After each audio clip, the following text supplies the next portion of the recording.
Hey guys, Kyle here. So, just before the show starts, I wanted to mention our Patreon. You can pay us $1 a month as a thank you, as a tip. You can pay $2 a month to get access to one of our bonus content shows, episodes 2 days early, and a secret Discord chat where all of our Patreon donors get to go and hang out and talk with us directly. Then there's a $5 tier that you can donate to get access to a whole bunch more content. We have multiple bonus episodes on there. So please check it out. Patreon.com/itgetsweird. We don't advertise, we don't make money. So check it out and throw us some money if you think that would be cool. Thanks.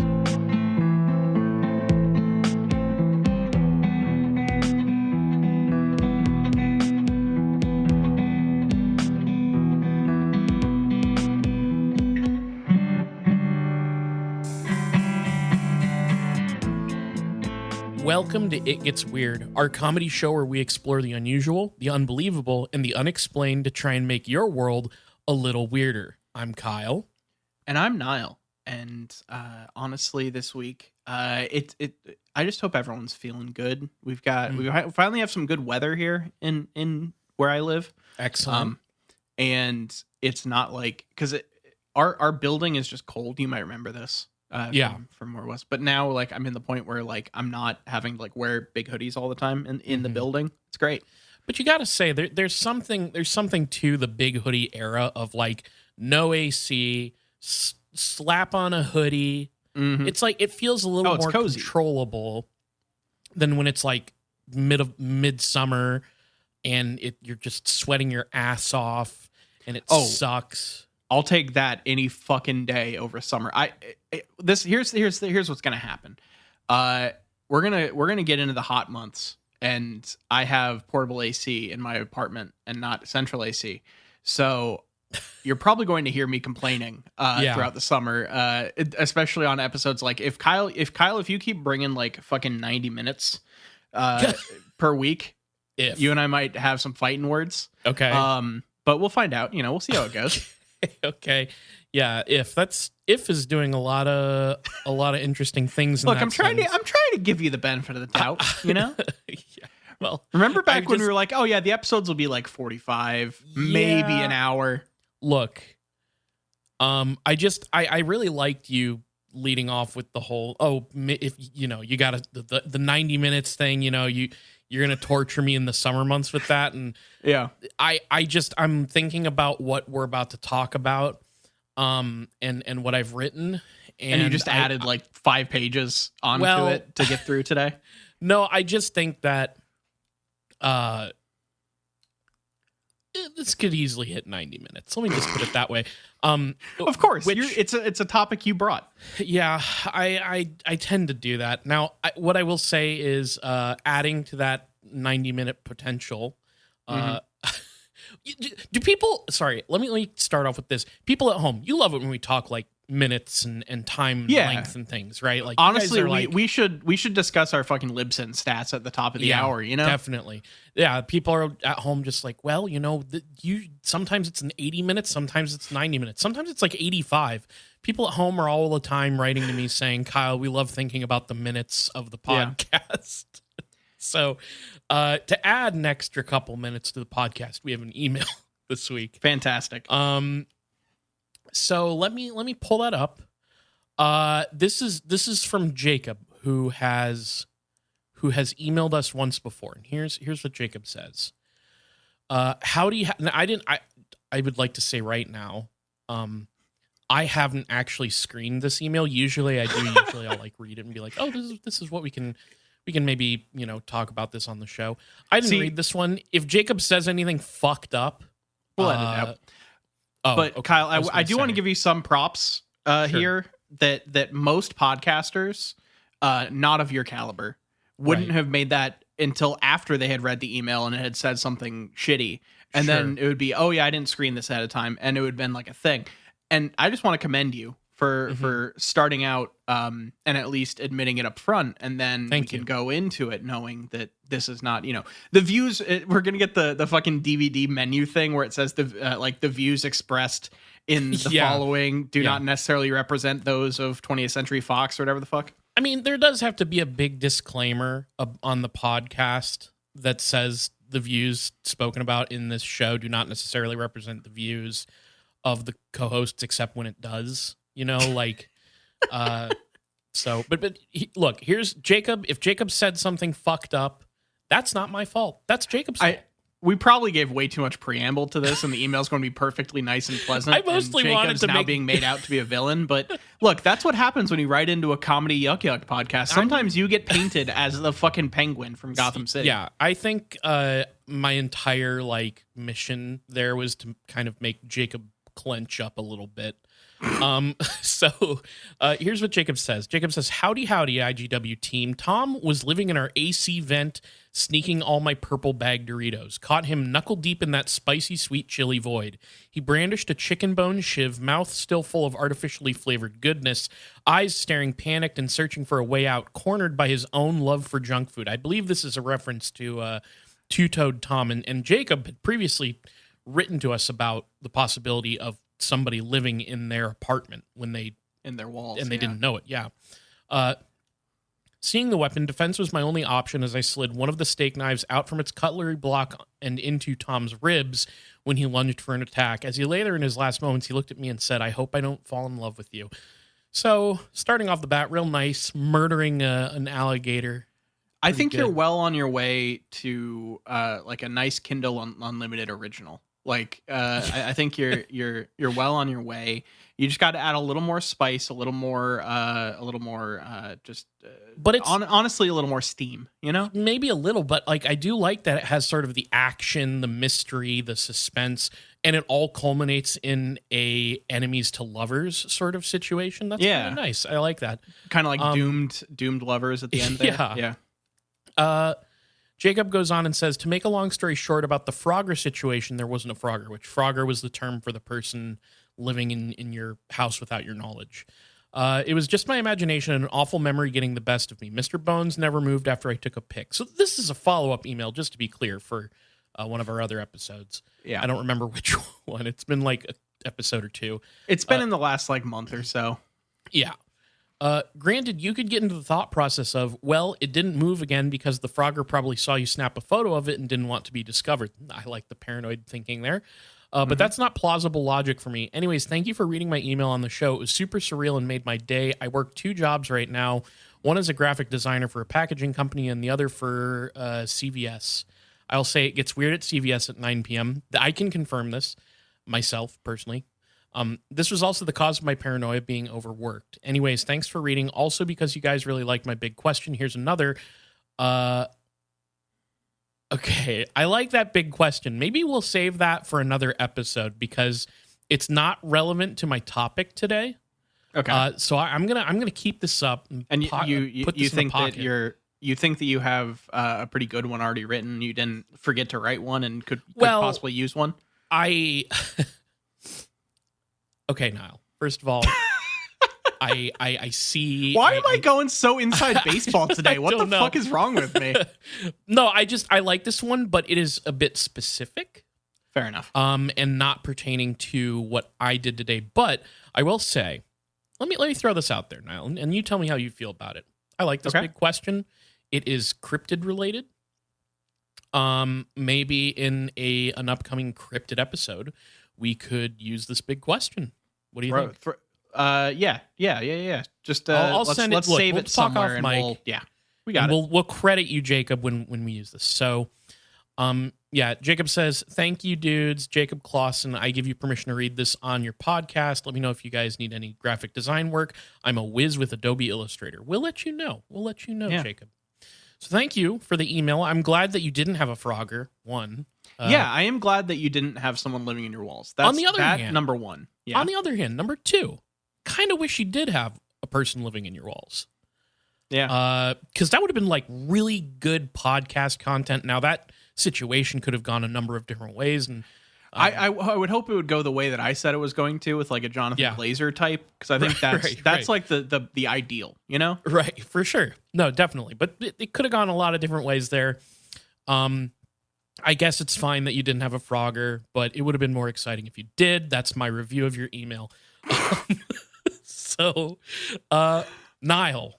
Yeah. I'm getting into it, okay? Okay. Can you sense my getting into it vibes? Totally. These days, when we talk about stuff that orbits ufology and the, key figures in there, I end up hearing names that are brought up.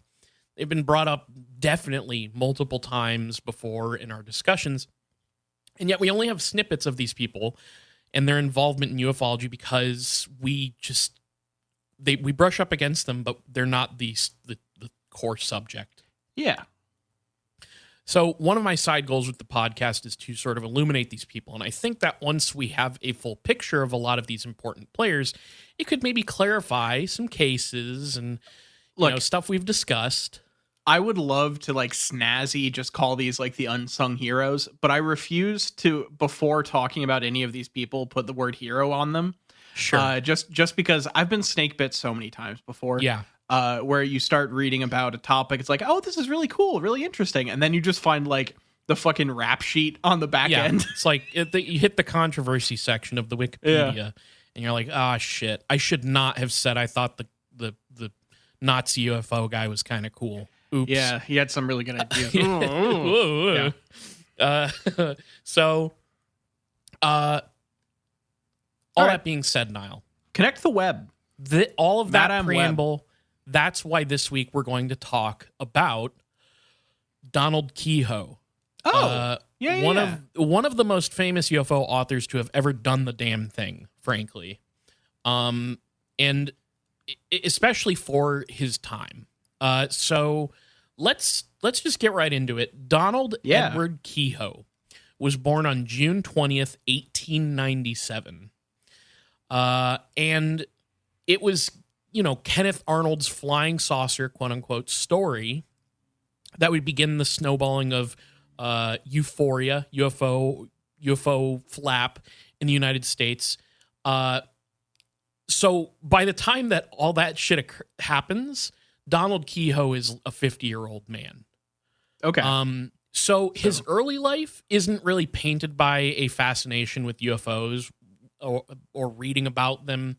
Like so many people who would become big names in ufology in the 90s would be, he was the UFO scene was fresh when he arrived, basically. Okay. And so he was a pioneer in a sense, yeah. I don't know. Yeah, pioneer's probably preeminent is a word I would use. It's a word I wrote in my notes at one point. I remember that much. There you go.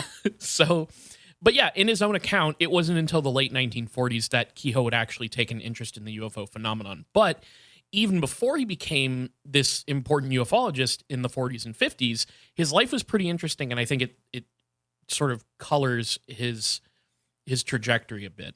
So, Keyhoe graduated from the United States Naval Academy at Annapolis, Maryland. Okay. In 1919. I've been there. You've been there? To the DMV. And oh shit, I actually think I remember you telling me about that. Yeah, it's the only time I've been in Annapolis.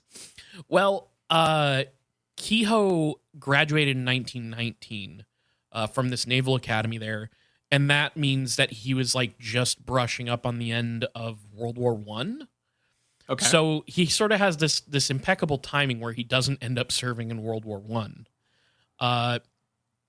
And from there, he would end up transitioning from the Navy to the Marine Corps, and it was there that he would begin a career as a naval aviator.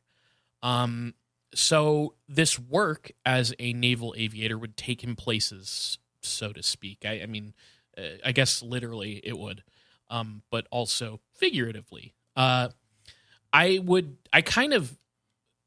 was reading about this guy and reading his work, I sort of speculate that this aviation work was not only formative but influential for his future work in ufology for a couple of reasons. So, for starters, this was a time when military aviation was still relatively new. I was reading about how our earliest forays into aviation with the military was sending people up in balloons and stuff. Mm-hmm. It wasn't until, of course, much later that, we had people in jet planes and things like that. So he is at the forefront of that as well. He is at the beginning of the sort of aviation, the golden age of aviation in the military. So do you think he crossed paths with the Wright brothers? I honestly don't know, but he does cross paths with some interesting fucking people. At one point, he gets a letter from Carl Jung. Okay. He gets contacted by Jung specifically about UFOs. Mm-hmm. And it's like, I didn't really get into it in my research, but he's like, the way I kind of saw it is like Jung had a sort of psychological analysis of UFOs and like people's relationship to the UFO phenomenon. And then like Keyhoe, I think, wrote about Jung's analysis of UFOs that made it like, I'm going to get this wrong. Basically, Carl Jung felt pretty misrepresented when the public heard about his UFO analysis and stuff. Okay. And I think Keyhoe may have been partially involved for that misrepresentation, maybe. I'm sort of going based off of what I remember, because, again, I didn't include this, but... Fair. Because, like, I've seen Jung pop up in, like, referenced as, like, because there's this thing that happens in UFO research and these kind of conspiracy theory topics where certain people will, in writing their own stuff, start to quote people whose names to try to like back up their arguments. And it's like, oh, they believe me, so why don't you? Like Stephen Hawking gets used for that a lot. Yeah. And Carl Sagan. Yes. Carl Sagan's egregious. Yeah. Because Sagan had like some interest in the field and everything, and so people will just like cite him as like, oh, you should listen to me because Carl Sagan.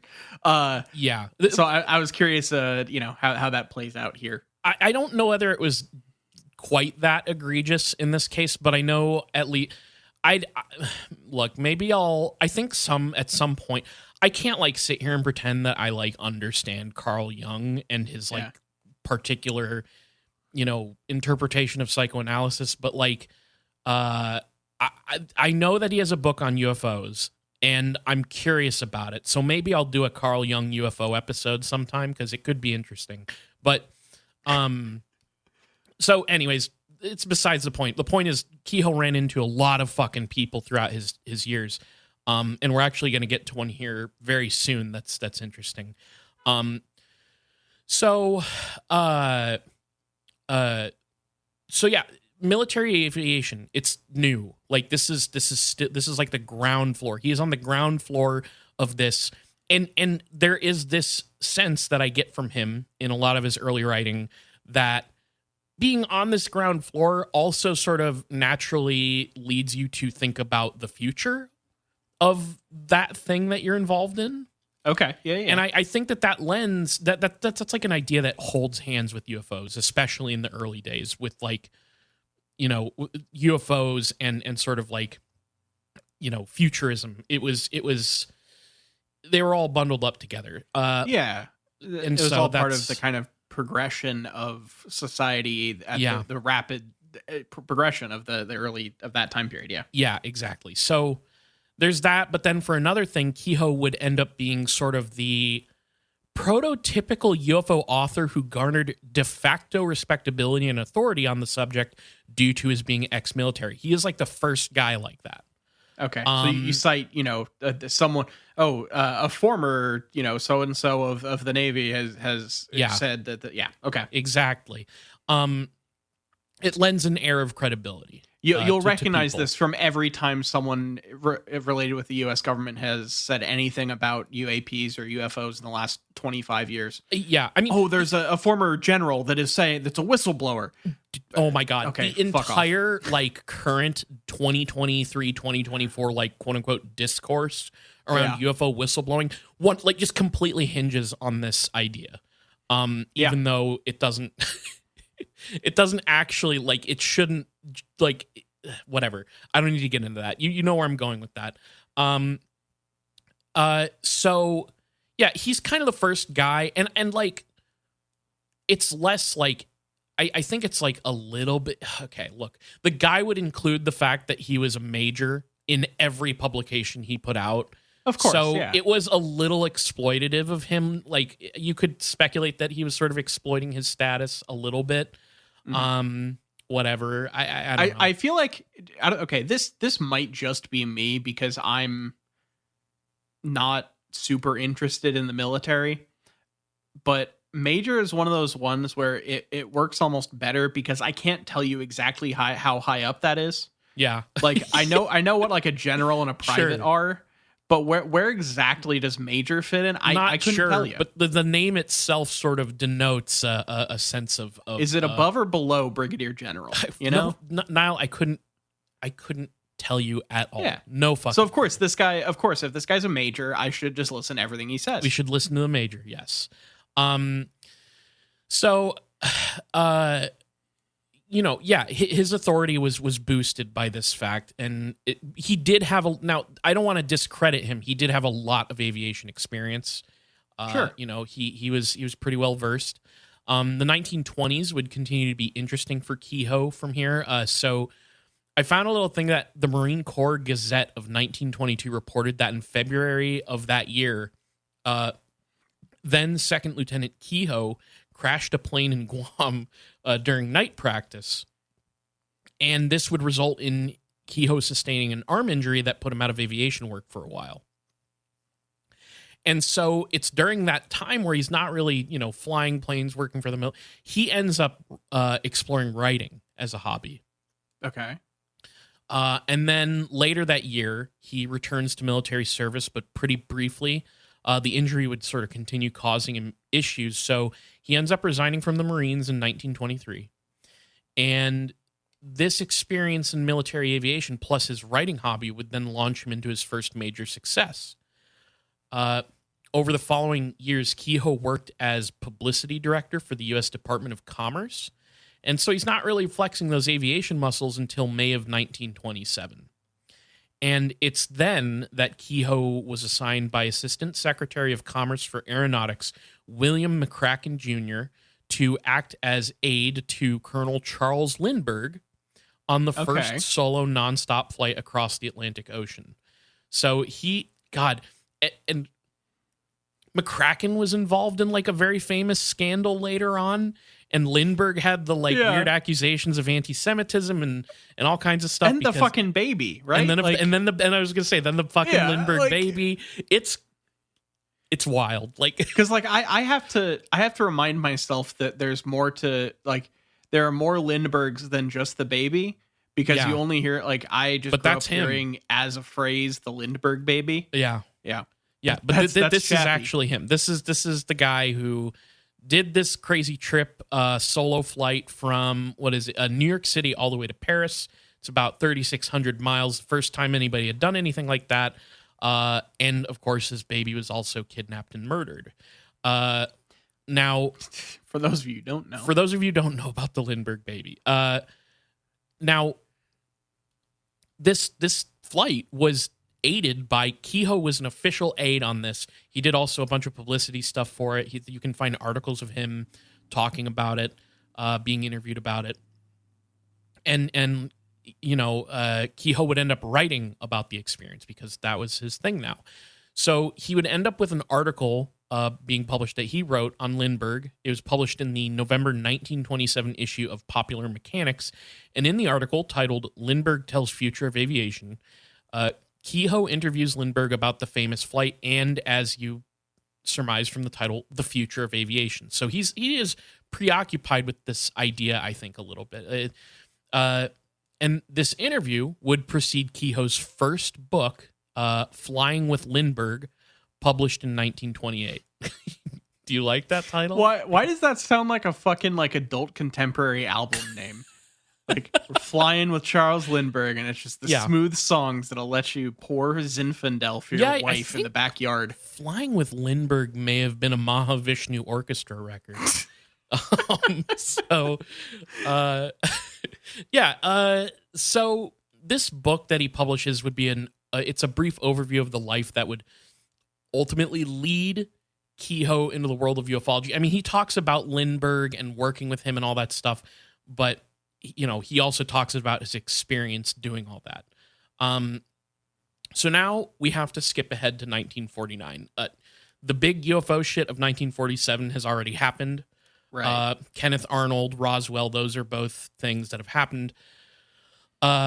Keyhoe, and he doesn't have anything to say about those. We move right on, just plop right beyond 40 to 49. Okay.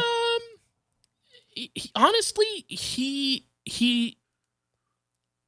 look, there's more to unpack with Keyhoe, but like his early work isn't as focused on those two things, but those are the two things that sort of, at least according to him, spurred on his interest in the subject.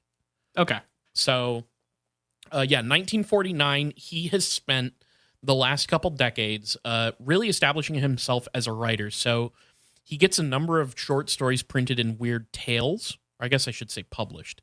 And he also writes for a bunch of pulp fiction, science fiction. One was a magazine called Dr. Yen Sin, which was like this series about, oh my God, it was something really weird.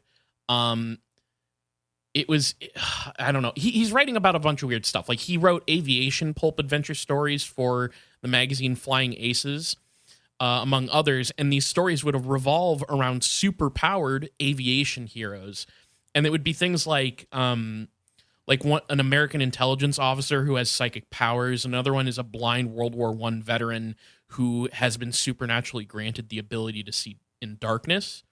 So suffice to say, by the time the Kenneth Arnold sightings happened in 1947, Keyhoe was a seasoned writer, and he was no stranger to sensational, fantastic, and dare I say, Fordian science fiction. So Dr. Yen Sin was a like Fu Manchu Yellow Peril type kind of thing. Sure, makes sense. And literally on the Wikipedia page, each issue contained a lead novel written by Donald E. Keyhoe, who later became famous as the author of The Flying Saucers Are Real. Yep. So yeah, it's part of his lore. Yeah. All true Keyhoe fans will know. He wrote about like magical Chinese evil men for a while. Well, you know? yes, not awesome, but I'm trying to illustrate like he was.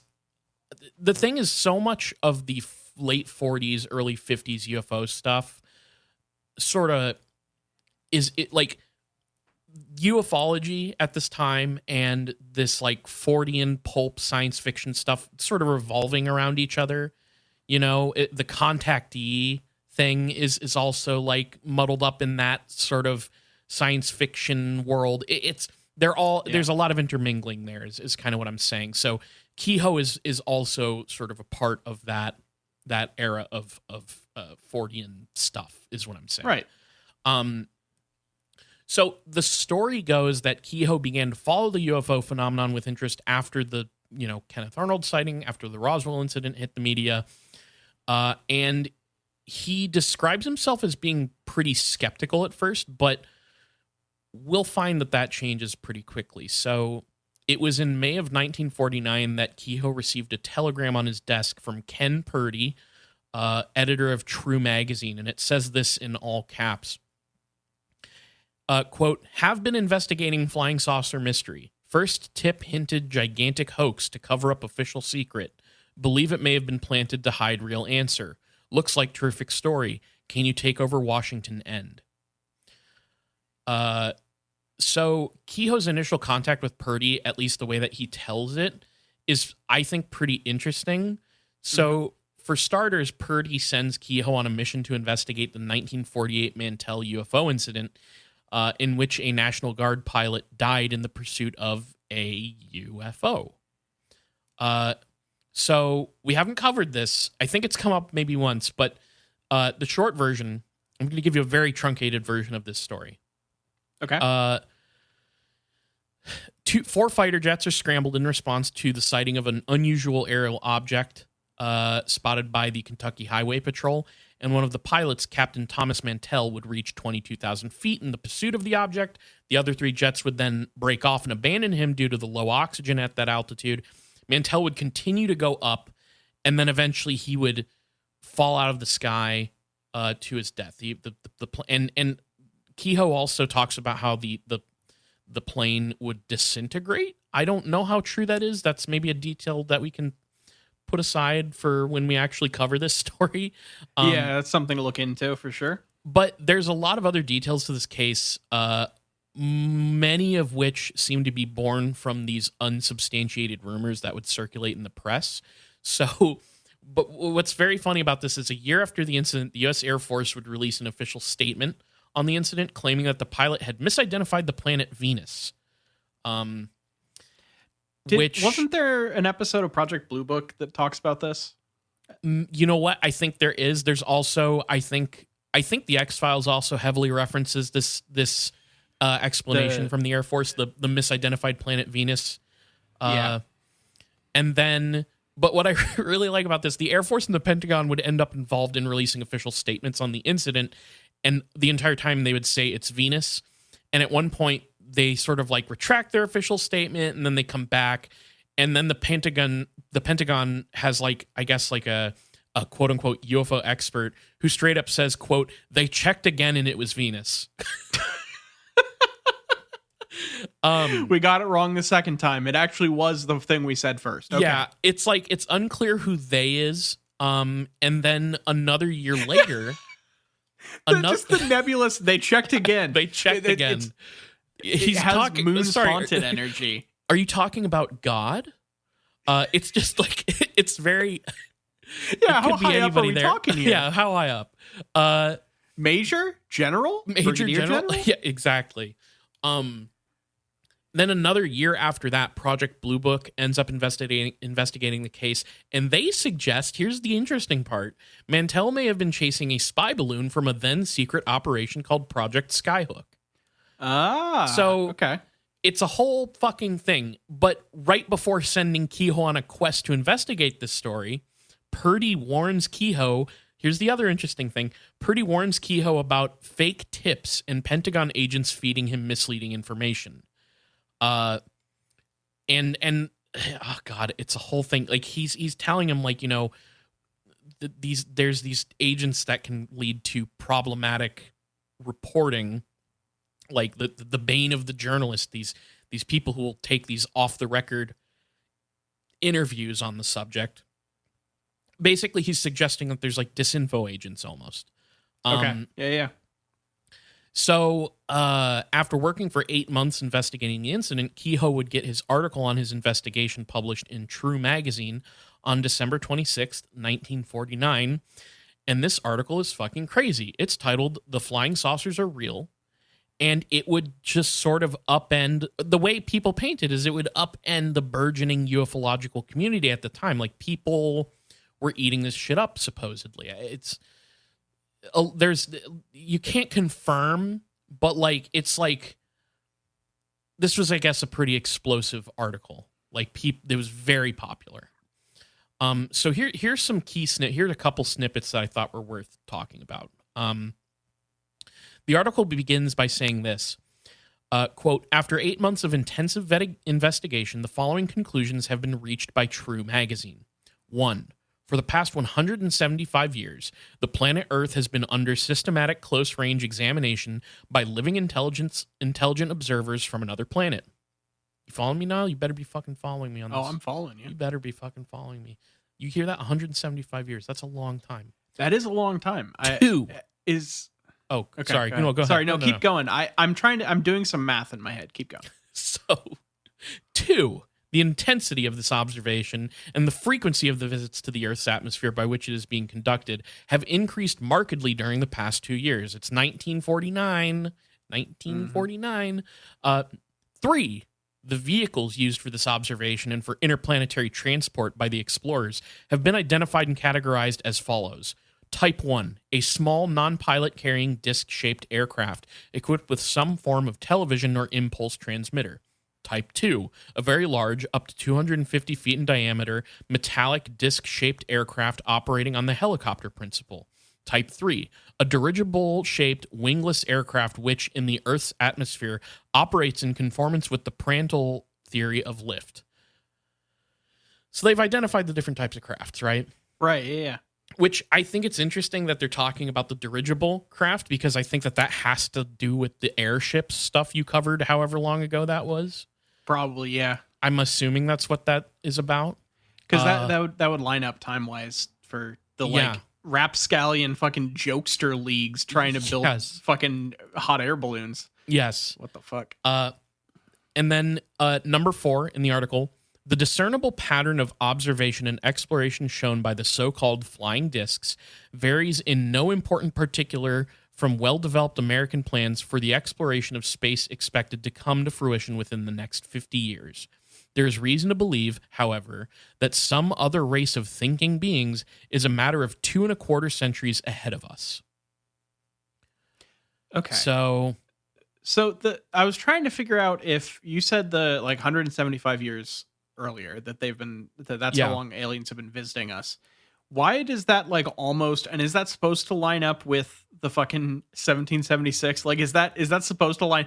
Are we saying that fucking we've set up that aliens have been visiting only as long as America existed? I don't think that's actually I don't know whether that's it.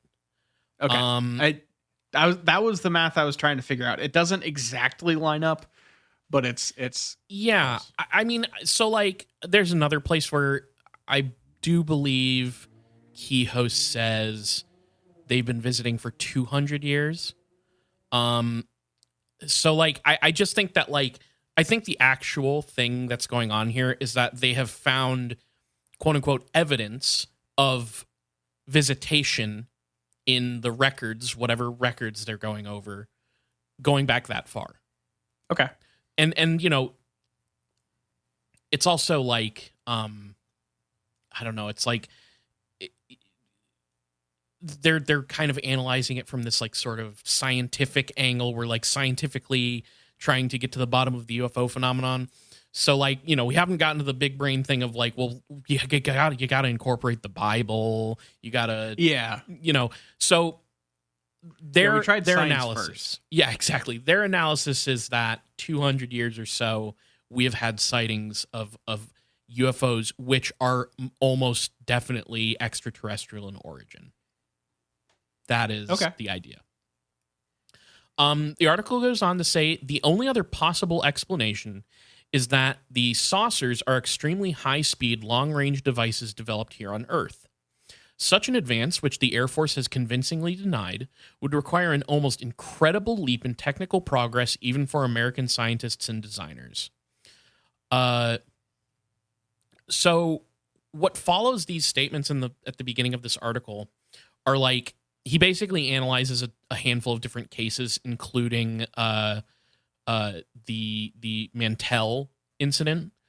And so he would basically present the facts as he knew them, as their research indicated, and then offer up what the Air Force's given explanation was, and then kind of tear it down to explain and analyze, offer their own analysis of the case.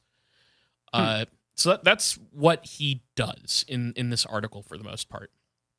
Moving on to another interesting set of clips from this article. Keyhoe says, quote, confusing contradictory explanations followed the Fort Knox affair, which I think the Fort Knox being the Mantell case, because that was out in Kentucky. Gotcha. Right? Am I getting that right? I have to Google that real quick. Fort Knox. It is Kentucky. Okay, I just wanted to make sure.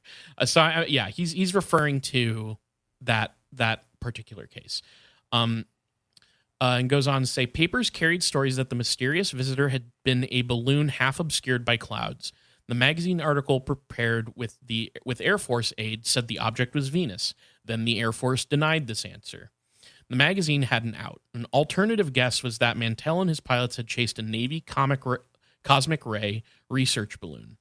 This was widely repeated by readers unfamiliar with balloons. Few thought to check the speeds and distances Who's unfamiliar involved. With balloons? Come on. I feel like you see one balloon, you can consider yourself familiar with balloons, right? Yeah. If you never had a birthday, come on. Exactly. Cosmic ray balloons are not powered. They are set free to drift with the wind. To fly the 90 miles from Madisonville to Fort Knox in 30 minutes, a balloon would have required a wind of 180 miles per hour.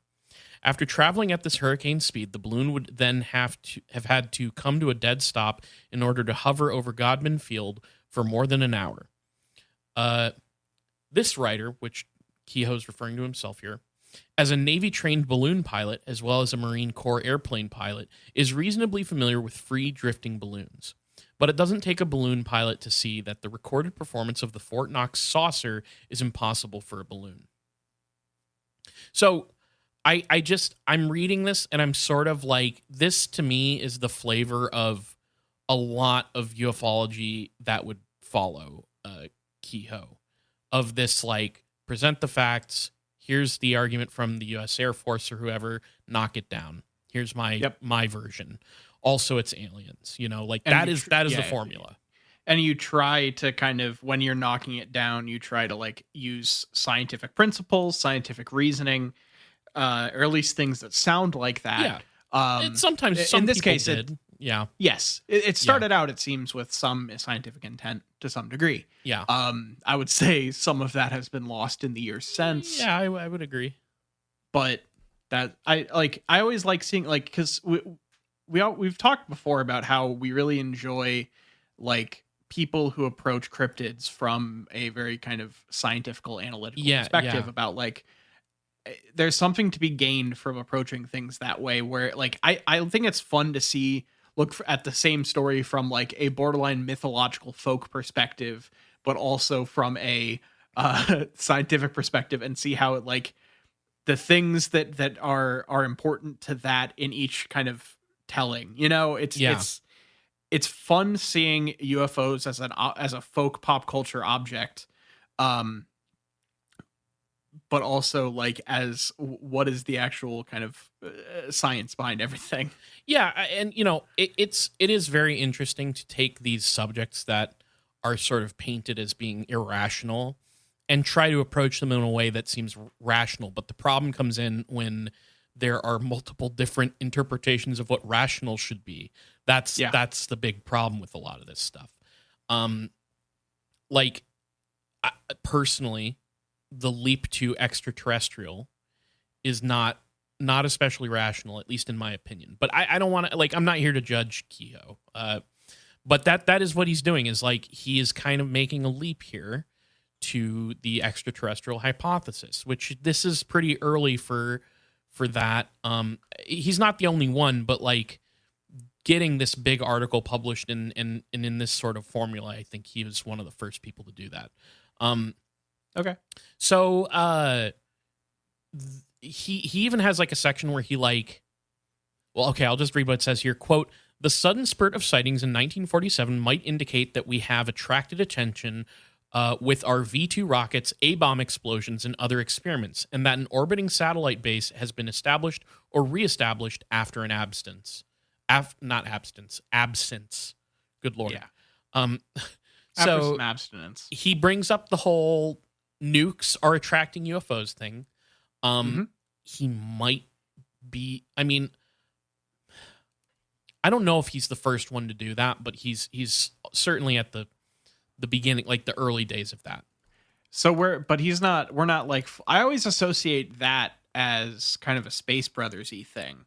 Yeah, that's true. Because a lot of that did come out of the Space Brothers thing.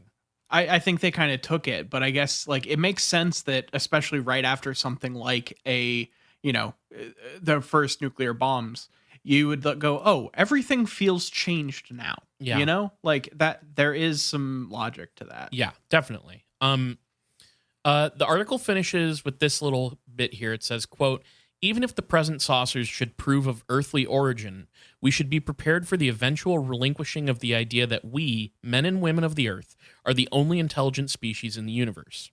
The article ends with Keyhoe saying, quote, "Meantime, no matter what you suspect is behind the secret curtain of Project Saucer, you can believe the laconic Air Force warning: the saucers are not a joke." Okay. So the article, it's maybe a little bit sensational. Yeah. One of the things that's sort of difficult about something like this is like, I think he's right to be like, these dismissive Air Force statements on the UFOs are bullshit. Like there's definitely some bullshit going around. It's the leap to aliens that's hard for me to deal with. But yeah, this is like, I think, the formula for a lot of UFO stuff moving forward. Present the facts about a case and then present, exactly how I described it. And we actually have a quote here from Captain Edward Ruppelt, who worked on the early days of Project Blue Book. He wrote in the report on unidentified flying objects this little summary of Keyhoe's article and how it landed with the broader community of UFO enthusiasts. So here's what he says. Here's how he says it went down. Quote, he took each sighting, detailed the facts, ripped the official Air Force conclusions to shreds, and presented his own analysis. He threw in a varied assortment of technical facts that gave the article a distinct, authoritative flavor. This, combined with the fact that True had the name for printing the truth, hit the reading public like an 8-inch howitzer. Hours after it appeared in subscribers' mailboxes and on the newsstands, radio and TV commentators and newspapers were giving it a big play. UFOs were back in business to stay. True is in business too. It is rumored among magazine publishers that Don Keyhoe's article in True was one of the most widely read and widely discussed magazine articles in history. So it was a big fucking deal. When he published this, it was huge.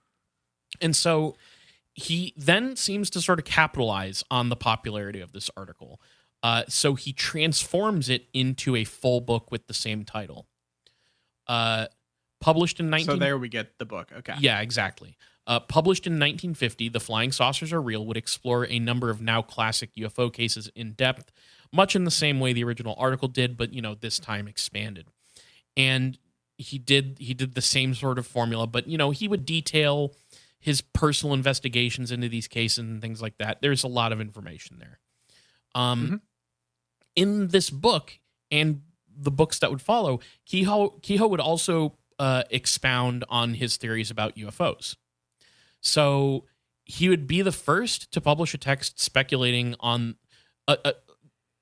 he would be one of the first people to publish a text speculating on the extraterrestrial hypothesis. That is his thing, or at least that's how it starts out. And he would claim that flying saucers were of extraterrestrial origin. These beings had been watching Earth for quite some time, possibly over the course of 200 years or more. However, alien visitation to Earth had become more prevalent with the 1945 nuclear bomb tests. That would explain why more folks had seen UFOs since then. Yeah. Perhaps most notably from the outset, this is the most important nugget of his, saucer beliefs for me. Keyhoe seemed very much convinced of an Air Force cover-up of the whole situation, from the fact that UFOs existed all the way to their extraterrestrial origin. Like the government and the military on some level know that UFOs are visiting us and they're aliens. They know. And they're covering it up. Okay. And so this book would bring Keyhoe to the forefront of ufology, making him essentially the central figure of this fledgling movement. So like the extraterrestrial hypothesis kind of movement of making like ufology as a whole, I would say. Yeah. Yes. Okay. So it's that large of a thing. It is the whole movement. Yeah. Like, okay. Kenneth Arnold is like sort of the quote unquote first ufologist in a way, because he was like sort of spurred on by his experience in 1947, where he saw the infamous, I think, 6 UFOs that would get called flying saucers in the media and all that. But then he ends up like investigating, I think, the Maury Island incident, and he gets kind of spooked. He doesn't like, he stays in the community, but he's not as big a figure as Keyhoe. He doesn't become as big of a, okay. He's there. He's just face. He's not as big of a name. Okay. So because Keyhoe had was already, like, everyone already had a copy of Keyhoe's article because it was the most read thing in history, I guess. It was very popular. He became kind of a pretty central focus. Yeah. And if I remember correctly, Kenneth Arnold died pretty young too. So he didn't get a chance to become the guy, but he was a guy for for a long time.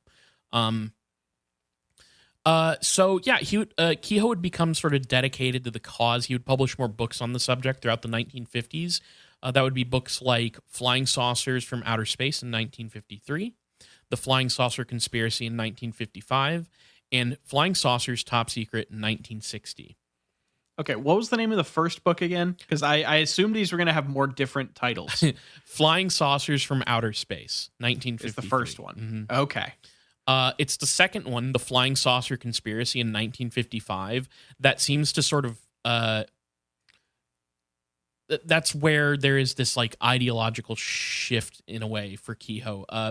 In the book Watch the Skies, A Chronicle of the Flying Saucer Myth, Curtis Peebles, who was he was an aerospace historian, and actually I don't know which one's off the top of my head, but he's showed up in our show because he documented a lot of these early UFO researchers. Like he was he was a historian, and so he knew the history of these people and this early ufology stuff. But here's what he said about Keyhoe at this time. Quote, "The flying saucer conspiracy marked a shift in Keyhoe's belief system.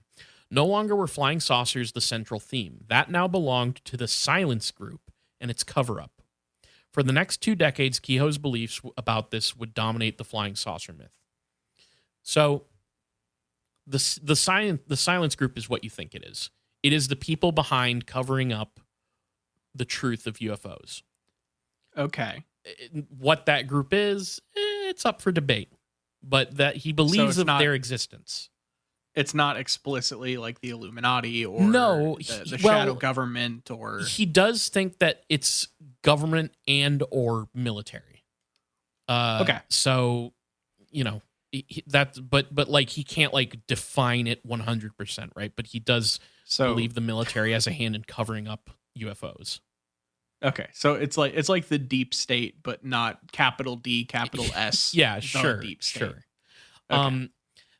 Now Keyhoe would become like you said, it would dominate his belief, Keyhoe's beliefs about the UFO phenomenon, but also would be a big part of just the broader belief surrounding UFOs. Keyhoe would sort of incorporate more sensational, specious stuff into his writing. So like one of the things I guess he's arguing for in this book is the existence of a secret moon base or possibly a secret orbiting space base. So he's also like, he's way ahead of the moon curve base here. Shit. Yeah. Like he's way ahead. Damn. He incorporates this guy's on it. the Bermuda Triangle, I believe. And so, but he believed that these things were covered up. He sort of argues that these cover-ups that are happening are done with good intent by whatever forces are doing them. Like they want to prevent mass hysteria or whatever. Like the people, it's done to protect the people. He doesn't agree that it should be done. He has an argument that we should be transparent about these things. And that's the true protecting of the people. That would truly protect the people. But he's like kind of postulating that these groups do this as a means of protection.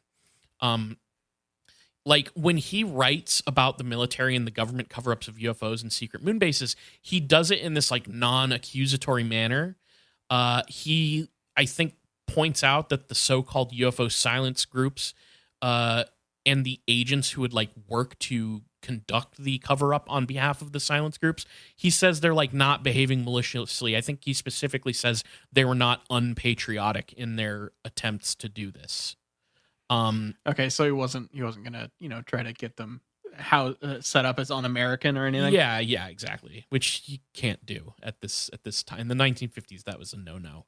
You might as well be a communist. Yeah. So Keyhoe was in 1954 in contact with American Federation of Labor Union radio broadcaster and journalist Frank Edwards, who we have discussed multiple times on the show. Episode 368, that's where I did an episode about just Frank Edwards. You will remember him as the guy who went like randomly as a young child got picked up by a snake oil salesman and went like the next county over to sell snake oil to people. And but he would become like a radio journalist guy, a union guy. But he also comes up. What a fucking origin story. I know, it's Jesus such a Christ. wild. It's a good. I thought that was a good story. If you want to hear that, it's episode 368. But he's also one of the guys involved with episode 331, the purple goo UFO. And hell yeah, in episode 168, all the way back then, he's one of the ufologist deaths that people attribute to like a conspiracy to kill off the UFO researchers. Oh, your fucking UFO researcher murder episode? Yeah. Yeah. So there's this whole thing where I'm not going to get too deep into the details here, but basically there's a report on an Air Force Intelligence Regulation 200-2. And this is a document that basically outlines procedures pertaining to UFOs, like how the Air Force should react to these things. And like both Keyhoe and Edwards are in contact with one another, and they sort of believe that this document is some of the sort of smoking gun evidence of a cover-up. And Edwards calls Keyhoe. Basically, there was this plan to, if you might remember from the episode, Edwards is going to do a special UFO episode on his radio show. And like, okay, yeah. He suddenly, like, the guy running the radio station, I think, just suddenly nixes it, tells him you got to not talk about UFOs, and there would be a censor present in the studio to stop the broadcast if you go too far. And so Edwards calls up Keyhoe and tells him this. Tells him, I quit because they told me they were going to censor it and I couldn't talk about UFOs. So that's another whole thing that Keyhoe references. This sort of conspiracy to silence Frank Edwards is one of his big sticking points on like the Air Force wants to cover all this up. Okay. So Keyhoe and Edwards are both pretty interested in UFO censorship, which is a sticking point for him for the rest of his career. So in October of 1956, American inventor Thomas Brown founded the National Investigations Committee on Aerial Phenomena, aka NICAP. And on the original board of directors was one Major Donald Keyhoe. So this basically makes Keyhoe a co-founder of NICAP. But what would happen is Keyhoe would actually wind up running the entire organization not very long after its formation. Oh, okay. So got to give a shout out. How'd that come to be? I got a little thing for you. Okay. First of all, I get some of the information here from a competing podcast. That's right. Put up your fucking There are dukes. other podcasts? I'm just kidding. Honestly, I have nothing but glowing things to say about this podcast. It's called The Saucer Life with host Aaron Gulyas. Oh, yeah. I've listened to a couple episodes of that. I don't think that this guy or anybody involved with this podcast is even aware that we exist. But if you're listening to us and you like episodes like this, you would fucking love... fantastic show. Check out The Saucer Life. And I got a little info from that podcast.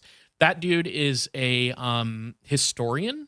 Like, I would describe him as a highly seasoned historian of ufology. He knows a lot about it and all the key figures. He's the type of dude who's gone to the microfiche and done his work, So I just wanted to bring that up because that's where I got some of this information. So he describes Gulyas describes Keyhoe's rise to power at NICAP as basically a, quote, palace coup. So he fucking... Okay. Yeah. In an April 1976 newsletter that was linked from the episode of The Saucer Life I got this from, Don Berliner, I guess. This writer briefly lays out, it's a NICAP guy. He briefly lays out Keyhoe's reign seizing at NICAP, although he doesn't paint it quite as negatively as a palace coup. So it says here, quote, "It all began in the late summer of 1956 when a group of Washington area UFO enthusiasts decided to develop their informal discussion group into something more specific and permanent.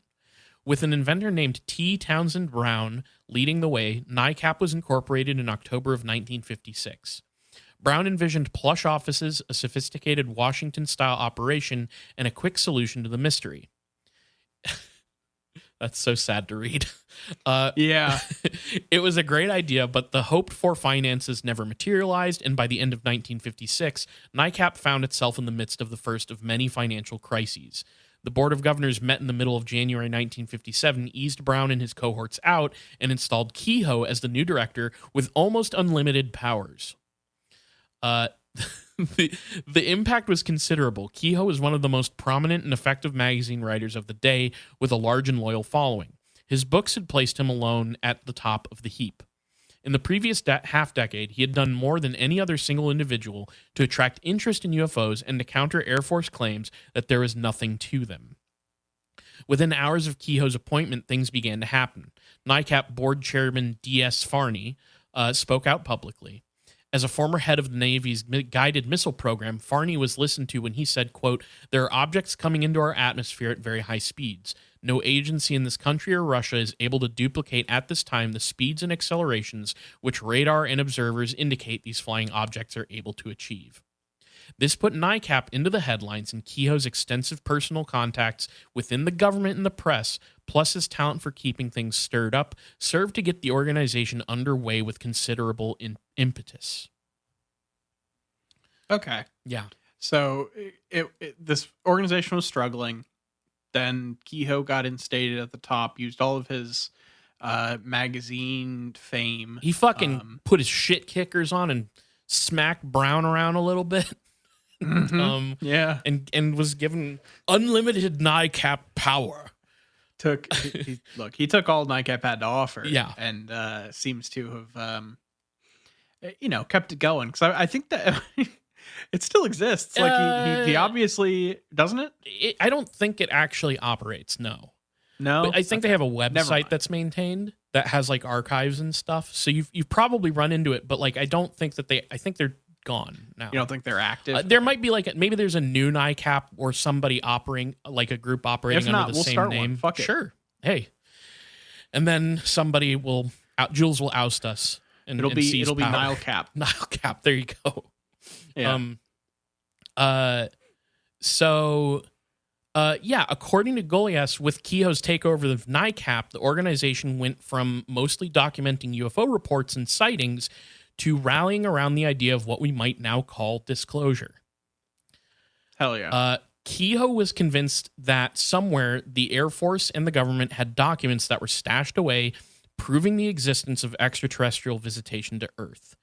Keyhoe's particular ufological wheelhouse became the wheelhouse of NICAP as well. And also on the committee, just a side note, was Frank Edwards, another guy who had a bit of an axe to grind about UFO censorship, as we established. So it would seem that Keyhoe would not be all that much better at managing finances than Brown, because despite Keyhoe's takeover and all the outlining of he's like the big name in UFOs, the group would continue to be plagued with financial issues. But it would it would still pull through for a while. So, but this would lead to problems like the NICAP UFO Investigator newsletter that was supposed to be mailed out to members every month, and it would just sometimes not happen because they just didn't have the money. Yeah. Regardless, online articles on UFO websites often cite the Keyhoe era of NICAP as the driven, rigorous research era of the organization. And a lot of that research and rigorousness was towards disclosure type stuff. So in January of 1958, Keyhoe was scheduled to appear on a live television show called Armstrong's Circle Theater. And this discussion was titled UFOs, Enigmas in the Skies. And Keyhoe was set up with a script alongside two other talking heads, a skeptic and a representative of the Air Force. So allegedly, according to Keyhoe, the Air Force had sort of stepped into the production of this TV special. They refused to do any sort of live debate, which is sort of the thing you would think of with this what setup. you would do for that kind of thing. Yeah. It also is, it's really giving a UFO cover up live here, I must say. For sure. Yeah. They would step in and according to Keyhoe, and then they would instead insist on what would ultimately be the scripted program. Also, Nile, just a side thing, but I'm pretty sure that Project Blue Book, the TV series, does an episode dramatizing this whole event. If you remember the radio station that was like, or whatever, that was like gonna broadcast a thing, and then like the Air Force like intervenes or whatever. I think it's that episode maybe. So Keyhoe claims that the script would undergo multiple revisions before the broadcast, and that the Air Force was behind all these edits. However, during the live broadcast, Keyhoe would seem to deviate from the script. So here's the last little bit of what he says right before right when he deviates. So I got it right here. He says, quote, "It is the belief of our committee," referring to NICAP here, "and this belief is substantiated by many scientists and experts in the field, that the public should be given all official information relative to UFOs. The American people are wise enough to evaluate this material, providing it is presented fully and accurately. The National Investigations Committee hopes that this will be done promptly. And now, I would like to make a disclosure, something which has never been revealed to the public. For the last 6 months, our committee has been working with the Senate committee, which is investigating official secrecy on UFOs. If the hearings are held open hearings, I feel it will prove beyond doubt that the flying saucers..." At this point of the broadcast, Keyhoe's audio very suddenly and very obviously trails off until it is almost silent. Oh, so you weren't doing a dramatic pause? No, there. that's where it goes silent. Cutoff. It gets cut off. What had happened was very apparent to the viewing public at home. Somebody had abruptly cut off Keyhoe's off-script announcement. So it seemed that Donald Keyhoe, then the most outspoken and well-known proponent of the government UFO cover-up theory, had been censored before he could finish announcing his work with a Senate committee to get to the bottom of UFO secrecy and cover-up. That's like kind of fun, right? Yeah, it's so on the nose of like, it's one of those things that feels like it shouldn't be a real thing. Yeah. You know? It feels too on the nose. It feels too like the thing that the movie would do.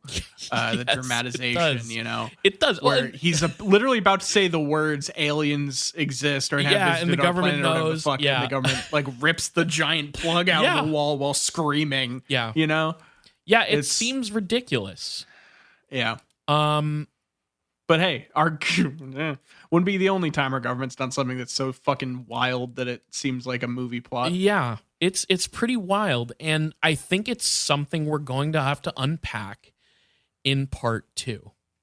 Yeah, you motherfucker. I look, I started off with some shit at the beginning of this episode, mostly just because like I had like a weird day at work and just came in and kind of a you were aggro. Weird we'll mood. Say it. You were aggro. I was a little aggro.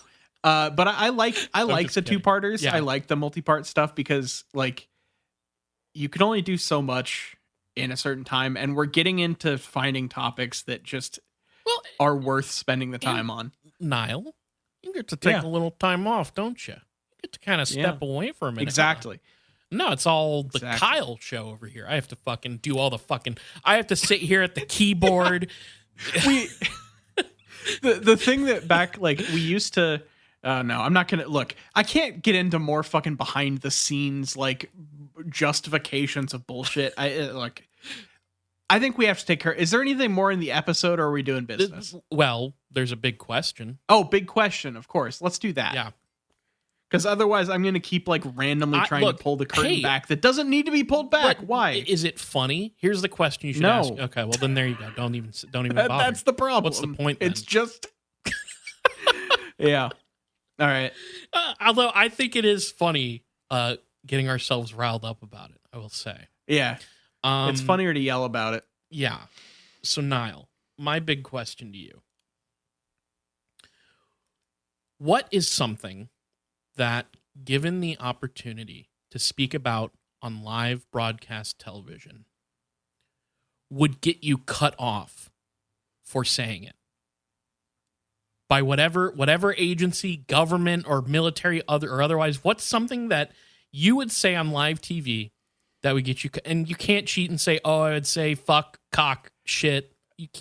It's controversial.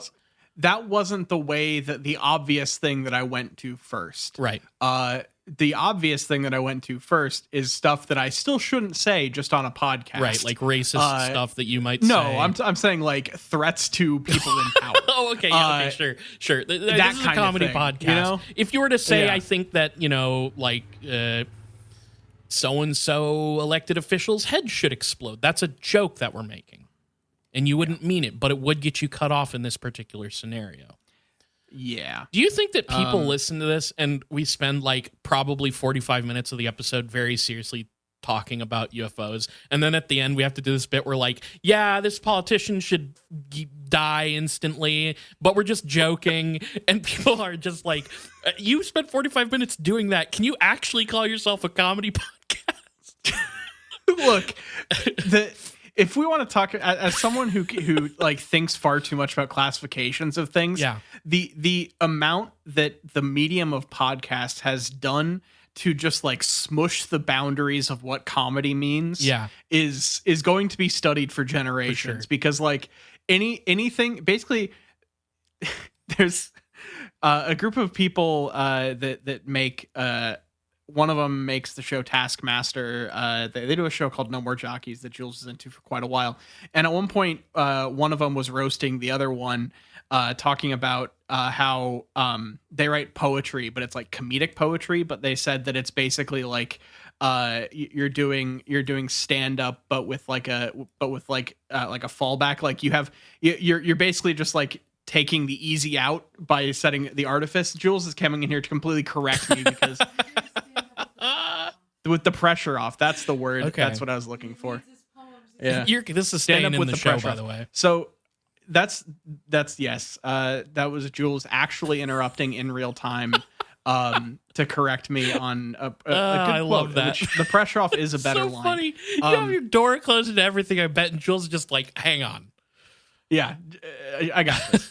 But it's comedy podcasts are just a podcast about whatever you want to talk about, but with the pressure off of saying it's a comedy podcast. And the pressure off of saying, I think that, be gored by a giant robot or whatever, which is a joke. It's a joke, Nile. It's a joke. It's a fucking joke. Okay. So what was the thing? What? Oh yeah. What would I say that would get me pulled off live TV? I know what I would get pulled off TV because I would say the Dark Knight movies are actually kind of mid, and then they would pull me off with like one of those big canes and pull me behind the curtain. What I like is that in a certain interpretation of this big question, you're basically just doing the engagement bait post with like the guy held up to the door with a bunch of swords at his throat, Yeah, that's true. Well, that's what I would say. No, and they would like yank me off. They would yank you off. They would yank me off before I could like launch into like, why. I think if someone yanked me off, I would get taken off live television. That depends on the channel. True. But if look, I think for the sake of argument here, we got to be like broadcast television here. Yeah. We're not talking HBO. For sure. So I if we're gonna stay in that realm of things, then I'm just going to lean into what's the fucking guy? I would just try to like start guessing the recipe for Coca-Cola on live television, and wait until like they send their paramilitary army to like take me out. There's so many, like KFC would probably kill you. Yeah, so supposedly that got leaked a while ago. Oh, really? The finger fucking spices or whatever the fuck flavors. The finger fucking good. Yeah. That's actually, that would definitely get you yanked off on air, then pulled off. Yeah, from speaking. They would get me taken off the air and also yanked off. So yeah, I think I would just start reading as close approximation of the recipe for Coca-Cola as I can. Announcing the 23 flavors of Dr. Pepper. you'd be in big trouble. They say one of them's not cherry, but I think it's cherry. I think one of them is cherry. Whatever the flavors are, we know it's not for women. You remember that? And shit? not just in the 10-calorie version. Yeah. What a fucking ad campaign was that? Jesus Christ. Wait, what if we just do some like weirdly like playful misogyny on as like it was an the ad 2000s for soda? All of the 2000s was about weird playful misogyny, Nile. Like let's be honest on reflecting on that. Yeah. Honestly, that's just kind of the last like 25 years. Yeah. Oh, okay. Cool. Well, you want to do some business? Yeah. On that note, let's go and take care of some business. So if you want to follow us on social media, we're on Twitter at IGW Podcast. You can follow us on Facebook.com/itgetsweirdpodcast.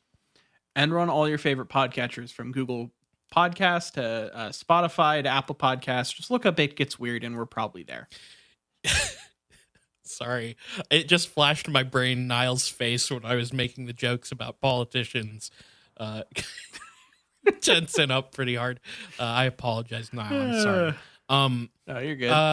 Twitch.tv/itgetsweird. One day I'll have a Twitch stream again. I swear to God it'll come back. Life has been a lot. But that's where you can follow us if you want to see us play video games. Sometimes we play video games and we live stream it. And it's a lot of fun. We get a lot of people in the chat yelling at us for, fucking video game reasons. So check it out if you like that sort of thing. We also have an email, itgetsweirdpodcast@gmail.com. You can email us, and we might read it on the show if it's good. If it sucks, we won't. And those are the rules. Patreon.com/itgetsweird. We have a $2 tier and we have a $5 tier. At the $2 tier, you have It Gets Weird TV, a show where we discuss weird television. Right now, we're going through season 2 of The X-Files, and we discuss it. And if you're a patron, you get to vote on what show we watch next. At the $5 tier, you get another bonus show on the off weeks of It Gets Weird TV. So you're getting bonus content every single week. Whether you donate to the $2 tier or the $5 tier, you get access to the main show 2 days early on Friday instead of Sunday. And you get access to the Discord where we're hanging out, chatting with our listeners about all kinds of stuff. And we also have a $1 tier, which is you don't get anything out of it. You're just saying, hey, I like your show. Thanks for doing what you do. Here's a tip. If you can't donate, please tell your friends, tell your enemies, tell your congressman all about It Gets Weird Podcast. And that reminds me real quick. Okay. Shouts out, solidarity to the protesters in support of Palestine, the people of Gaza right now. That shit's really fucked. People being arrested and shit, really fucked. So just wanted to put in a word of support for those people who are currently doing that. That's, I don't know. Agreed. Fucking crazy. So just wanted to say, I should have said at the front of the show, completely forgot. My bad. I was yelling at you. It's true. Like, you were, yeah. It's hard to keep track of stuff when you're just getting yelled at. Yeah, exactly. That's the excuse I'll be using. Mm-hmm. So, anyways. All right. Thank you all for listening. Thank you for continuing to support the show. We appreciate all of you and all the support you've given us over these last however many years. This has been It Gets Weird Podcast, and I've been Nile. And I'm Kyle, signing out.